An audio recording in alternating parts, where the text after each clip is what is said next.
Welcome to the next session. In the earlier session, we talked about how to quantify the ultrasound, that is acoustic attenuation coefficient, as well as the optical properties of the tissue. In optical, we talked about reduced scattering coefficient and the absorption coefficient for the tissue, bulk properties of the tissue. In today's session, we'll talk about the how to quantify the bulk thermal properties of the tissue. So by meaning, what do we mean by bulk thermal properties is that we want to quantify the thermal conductivity of the tissue and the heat capacity of the tissue. Why do we want to quantify it? One of the reason to quantify it is you want to delineate between normal and cancerous tissue. So let's see how do we do that. So as you can see on the screen, what do we have is in one of the configuration that we built, we have the power supply over here, and we have the sample holder over here, and then we have the micro heater. So this micro heater which is placed just below the sample. So the micro heater is like over here, and then on top of it there is a sample. So this is the tissue sample and this is the micro heater. Okay, this micro heater actually heats the bottom part of the tissue. Okay, so we have the TB, that is the bottom temperature of this tissue, and then we want to quantify what is the TTT, that is the top surface temperature of the tissue. How do we quantify the top surface temperature of the tissue? We actually use the our mobile camera. So this is the mobile phone, but not mobile camera, but we are using this mobile phone which is connected to an IR camera. So this is an IR camera. In this case, we use this Seek Thermal Compact Pro IR camera, which can easily get connected to your mobile phone, and through your mobile phone you can then image the tissue sample. Once you image the tissue sample, you can see, as you can see over here, you can see the temperature of the tissue. You can quantify the temperature of the tissue very accurately. And once you know the top surface temperature and bottom surface temperature, you can actually get the tissue properties such as thermal conductivity K and specific heat Cp. How do we get this? We will come to it in some time. So the schematic is seen on the left side. So this is the schematic, and on the right side what we observe is the actual experimental setup. So this is again the power supply, and we use the power cables over here and connect it to the micro heater. So this micro heater is used to locally heat the sample tissue, and it is very finely tuned, the rise in temperature at the bottom part of the of this tissue using the micro heater. So we calibrate that. We perform the experiment 3 times, and then we calibrate using the measurement of 3 times. And once we do that, we quantify the temperature on the top surface, as you can see over here. So this is the temperature profile seen on this arrangement of the tissue as well as the micro heater assembly over here. And from this you get the top surface temperature. You can see that we used a mobile holder over here, which actually is used to very tightly connect or hold the mobile phone, so there is no misalignment of during the measurements. And then we use the as you can see on the right side, the C and the D part. The C part is a side view, and it's the zoom part of this particular tissue sample and the tissue holder. So here you can see this is the sample tissue over here, and this micro heater is placed below the sample tissue over here. So here is the micro heater, and what you see over here is the top view of this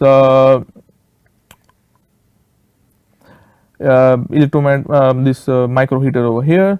So we have the micro heater over here again, and this is the area where it is heating up locally heating up. the domain, and then we have, this is the tissue. So this is the tissue which is getting actually heated up. Okay, and from this we actually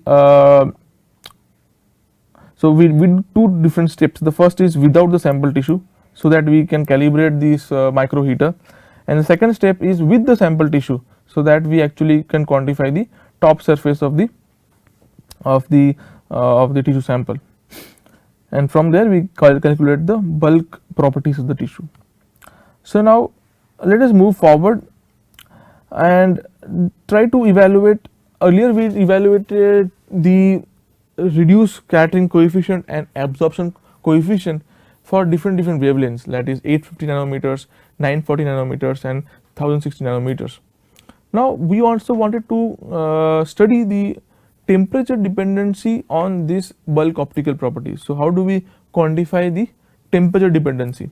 So in that case what we do is we again go ahead with the earlier double integrating sphere, there is detector 1 and detector 2, and over here we again have the same source with different wavelengths, but in this case we were sure that at 940 nanometers there were very good delineation between normal and cancer.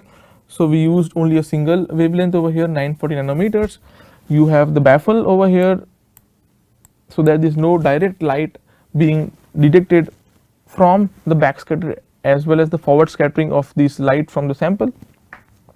But now at the same time we also want to quantify the temperature of the tissue. So what is the tissue temperature, right? So how do we do that? So in that case, to locally heat the sample tissue, we again use the micro heater, and in this case we also not just want to heat it, but we want to give the feedback to the system as what is the tissue temperature. Okay, so to give this feedback we use a thermopile sensor. Okay, so this is the schematic on the left side, and on the right side is the actual system. So again the double integrating sphere remains the same, and if you cut open it from the bottom you can see the two detectors, but in addition to it you also see a thermopile sensor over here. Okay, so this is a thermopile sensor which is attached to the top part of the cross section of the top integrating sphere. From the side view what you observe is the micro heater assembly. So this is the micro heater is placed somewhere over here, and that's what you can just see from the top view, that is image E. You can see this is the micro heater which actually locally heats the tissue, and this is the actual tissue. Okay, this is the actual tissue over here, and the light actually passes through the tissue over here and then back scatters and forward scatters, both it happens. So with this let us see with this arrangement how do we actually quantify the bulk thermal properties, that is the thermal conductivity as well as the specific heat of the tissue. To quantify this, so this is the design of the micro heater. How does it looks like? So we have a circular arrangement of the electrodes, and one part of it is getting the input over here, and then it is the power supply that we give to the complete arrangement. Okay, so this is actually grounded over here. So the first thing is the calibration of the micro heater. So we actually give an input. So this is the voltage input that we were talking about. So this is the voltage input to the micro heater, and the current which actually passes through this micro heater. This was specifically designed for locally heating this tissue. So we give different inputs to the micro heater, and then we quantify the temperature at the top of the micro heater, and that is done using the infrared camera that we have over here. Okay, and we do it for multiple times, and then we average it out, and that's what you see, a error band over here. Then we quantify the different normal and cancerous tissue. For different normal and cancerous tissue, we quantify the bottom surface temperature and the top surface temperature. Okay, so what we observe is that if we heat, for example, at 36 degrees Celsius, okay, if we heat the bottom of the surface of the tissue at 36 degrees Celsius, what we have observed is that at in the case of cancer, the top surface of the tissue will get heated up by, for example, 27 degrees Celsius in the case of cancer, but in the case of normal it gets heated up very quickly. So example over here, it gets heated up for around 30 in the case of cancer. Okay, so it's around 3 degrees more in the case of normal as compared to the normal. In the normal it gets heated up by 3 degrees more as compared to the cancer. Okay, so what do we do over here is that for each step we keep heating for 2 minutes and then we go for the next step, get it heated for 2 minutes, again the next step. So this is the step by step process that we follow over here. Okay, so now we know for each normal and cancerous tissue the top and the bottom surface with the function of time. So from this, how do we back calculate the thermal properties? So what we use is a inverse optimization technique. Inverse optimization technique is used when you do not know the tissue properties, for example in this case the thermal conductivity and specific heat of the tissue, and from there you calculate the so you do run of different parameters, for example over here thermal conductivity and Cp. Cp is the specific heat, and from there you actually get the actual values of Cp and K. So let us see it step by step. So what do we do over here? The first thing is to define an objective function. Okay, so this is the first thing to do. The objective function is something like it is a variable which defines the target minus evaluated divided by the target, the whole square. Okay, so once this evaluated becomes very much close to this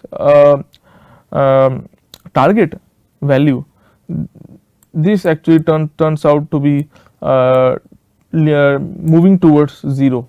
Okay, and this it would be like very small value, and the square of that would be even smaller. So we try to minimize this value of the objective function.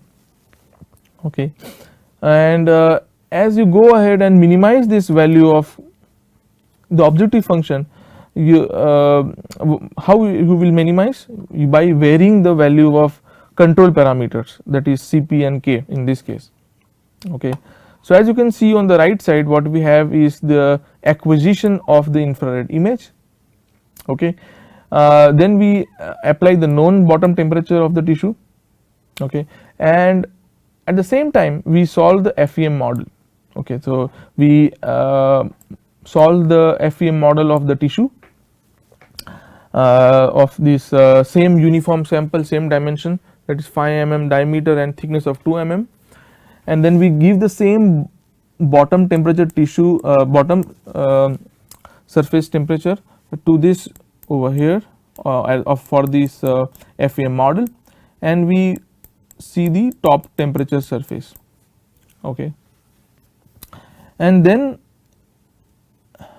so this is the evaluated top temperature surface, and the evaluated or the target temperature is actually the experimental value.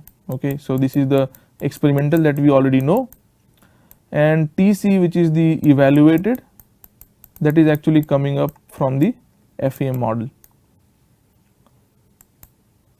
Okay, so we then vary this Cp as well as K, and we do the time dependent optimization, and then we evaluate the objective function. If it is less than the tolerance, then if it is yes, then it will give the output of K and Cp. If it is no, then it will actually again vary the value of Cp and K. So it will keep on varying the Cp and K as long as the objective function becomes very less or becomes less as compared to the tolerance.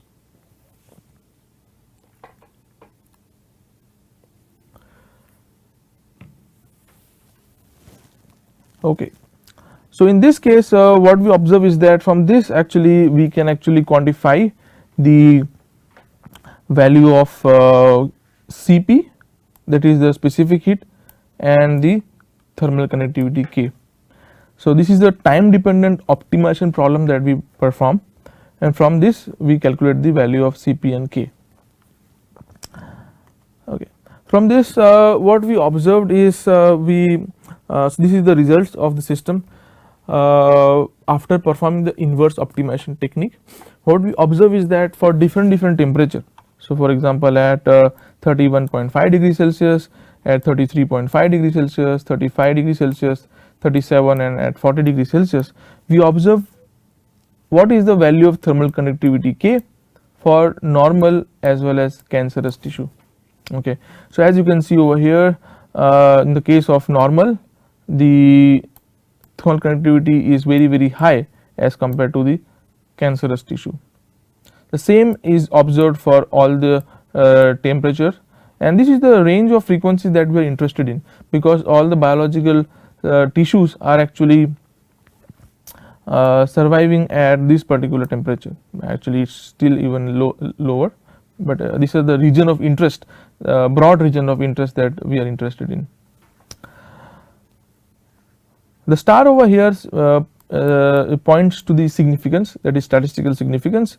We perform Mann-Whitney U test for this case, and what we observe is that it's statistically significant, very highly statistically significant, the value of thermal conductivity for normal and cancer over here. The mean, so the line in the center is the mean value, and the one that you see over here is the standard deviation, and that is plus or minus standard deviation 1. But what about the temperature dependency refractive the scattering coefficient? That will come in the next slide. This slide talks about the averaged thermal conductivity and the specific heat.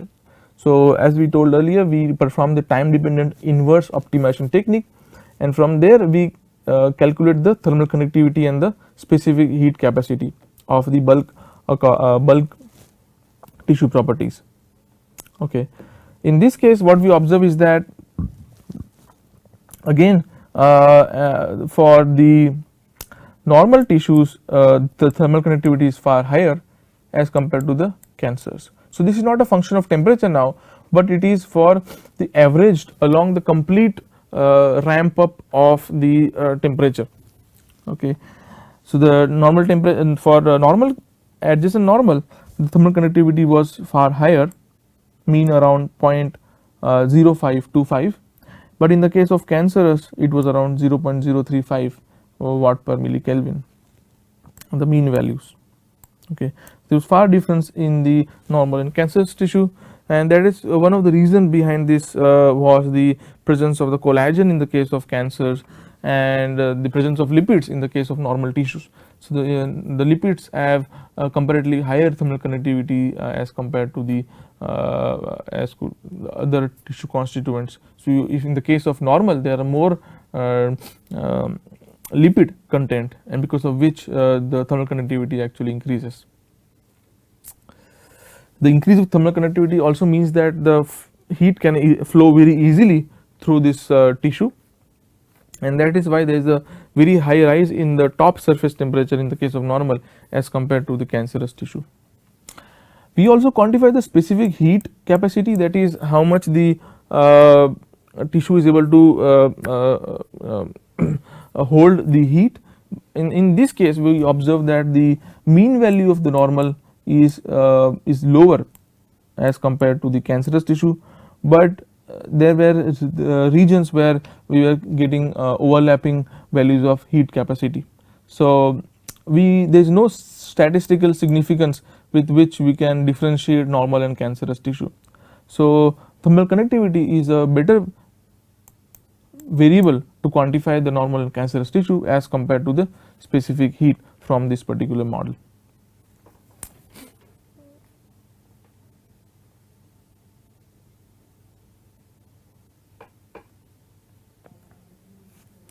So the next part is to quantify now the optical properties and how the optical properties actually vary with the rise in the temperature. Okay, so as you can see in this slide, what we observe is the rise in temperature. So what we do is the rise in temperature of the tissue, that is the experiment that we followed over here. So this is the experiment that we are now talking about the results. So over here, as the tissue temperature rises, we quantify the reduced scattering coefficient. Again, this is the inverse adding doubling method that we used using the Monte Carlo method, and over here we get the MR, MT values, give it to the system which runs the Monte Carlo method, and then we quantify the reduced scattering coefficient as a function of temperature. Over here, each star that you see over here, each line over here represents a single sample tissue. So you can see multiple dotted lines over here, and each of them represents a particular tissue.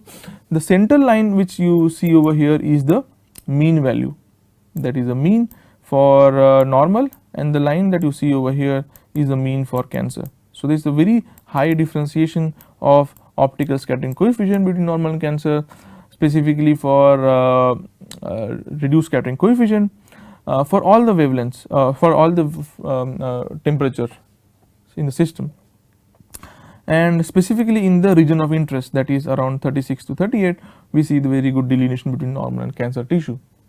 We can also come up with a cutoff line that you see over here, which can easily differentiate normal and cancer. We perform this curve fitting and come up with the equation of how the temperature is related to the mu s, that is the reduced scattering coefficient. In this case, we come up with a polynomial equation with the second order quadratic equation. The next thing that we observe is that the scattering coefficient actually reduces as we go on increasing the temperature. So this trend of reduction of the reduced scattering coefficient was also observed, and the main reason for this is because as the tissue temperature of the tissue goes on increasing, what we observe is the volume expansion of the tissue, and because of the expansion of the tissue, the scattering actually reduces, and because the scattering reduces, the scattering coefficient which accounts for the total number of scattering also reduces, and that is why you see that as you go on increasing the temperature, the reduced scattering coefficient also reduces because of the thermal expansion or the volume expansion of the tissue.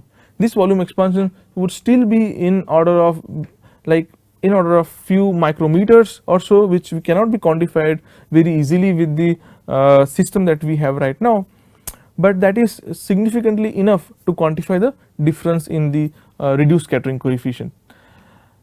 And with this, how much is the slope of this lowering of this reduced scattering coefficient, we can actually quantify whether it is normal or cancer. As you can see over here, for the normal tissue, the slope of the reduction is very high as compared to the cancerous tissue. Okay, so that could also be a factor with which you can actually delineate the normal and the cancerous tissue.